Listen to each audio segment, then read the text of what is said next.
రేపే మనకు తొలి ఏకాదశి. అలానే కాకుండా శనివారం కాబట్టి స్నానం చేసే నీటిలో ఇది ఒక్కటి వేసుకొని చేస్తే కోటి జన్మల పుణ్యం కలుగుతుంది. జన్మ జన్మల దరిద్రాలు కూడా పోతాయి. అలానే కాకుండా చాలా అద్భుతమైన ఫలితాలు వస్తాయండి.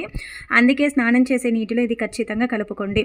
అయితే శనివారం రోజున ఏకాదశి రావటం చాలా విశేషమని మనం చెప్పొచ్చు.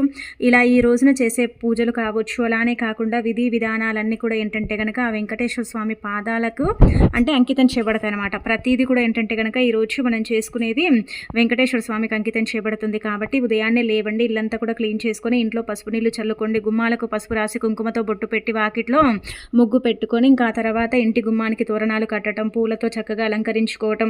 అనంతరం వచ్చేసి మనం ఏంటంటే ఈరోజు స్నానం చేస్తాం కదండి, ఇంట్లో వాళ్ళందరూ కూడా తప్పనిసరిగా స్నానం చేసే నీటిలో ఇది కలుపుకొని చేయండి. అయితే మీకు జీవితంలో విపరీతంగా శని బాధలు ఉన్నాయంటే కనుక కర్పూరం ఆయిల్ అనేది బయట మార్కెట్లో దొరుకుతుంది. అది 2 చుక్కలు నీళ్ళల్లో కలుపుకొని స్నానం చేస్తే చాలా మంచిది. సంవత్సరం అంతా కూడా శని బాధలు అనేవి ఏర్పడవు. రాహుకేతు ప్రభావాల నుంచి మీకు విముక్తి కలుగుతుంది. లేదు అనుకుంటే ఏంటంటే కనుక చిటికెడంత పసుపు, కొద్దిగా ఉప్పురాళ్ళు వేసుకొని నీళ్ళల్లో కలుపుకొని స్నానం చేసినా కానీ కోటి జన్మల పుణ్యం వస్తుంది. స్వామివారి దయ వల్ల, అనుగ్రహం వల్ల ఏంటంటే మీరు పట్టిందల్లా బంగారం లాగా మారుతుందని చెప్పొచ్చు. కాబట్టి ఈ విధంగా ఏంటంటే కనుక స్నాన కార్యక్రమాలు చేసుకొని చక్కగా స్వామివారి అనుగ్రహానికి పాత్రలు కండి.